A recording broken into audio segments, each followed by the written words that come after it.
بعض لوگ وَلَا تَشْتَرُوا بِآيَاتِي ثَمَنًا قَلِيلًا سے استدلال کرتے ہیں کہ قرآن مجید کے پڑھنے پر، پڑھانے پر، خواہ وہ تراویح میں ہو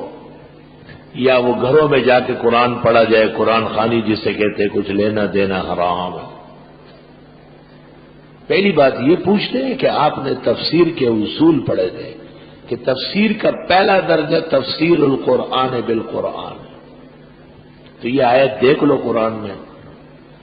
فَوَيْلٌ لِّلَّذِينَ يَكْتُبُونَ الْكِتَابَ بِأَيْدِيهِمْ ثُمَّ يَقُولُونَ هَٰذَا مِنْ عِندِ اللَّهِ، آگے آ رہی لِيَشْتَرُوا بِهِ ثَمَنًا قَلِيلًا،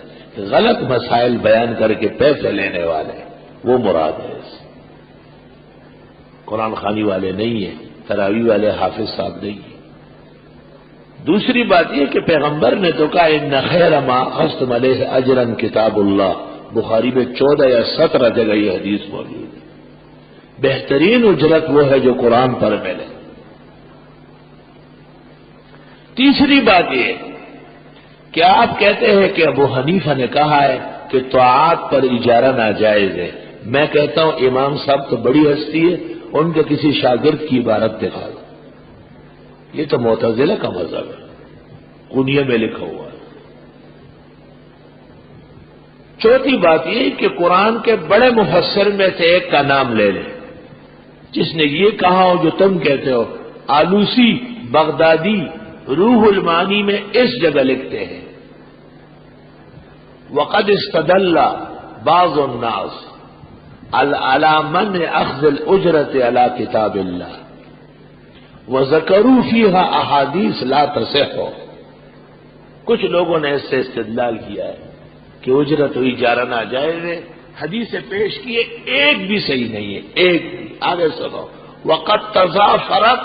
اقوال العلماء على جواز ذلك، امت محمدیہ کا تقریباً اجماع ہے جواز پر۔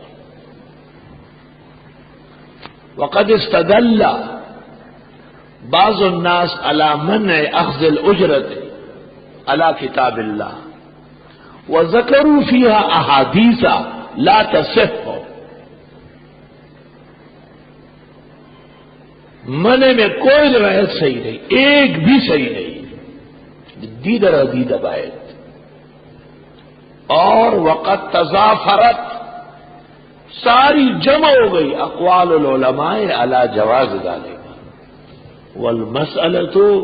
مبینۃ فی الفروع، بقیہ تفصیلات فقہ میں۔ فقہ میں اذان پر لینا جائز، امامت پر لینا جائز، تدریس پر لینا جائز، تحدیث پر لینا جائز، تو کس چیز پر نہ جائز؟ صرف وہ غریب بیچارہ جو مصلی پہ کھڑا ہے، وہ تو جواز کا سارا ہے، بنیاد ہے، سارا جواز وہیں سے پیدا ہوا ہے۔ اور چونکہ اس پر میرا رسالہ چھپ چکا ہے، مولوی پوٹ اہنگے بہنگے کرتے تھے تو میں نے رسالہ مرتب کیا،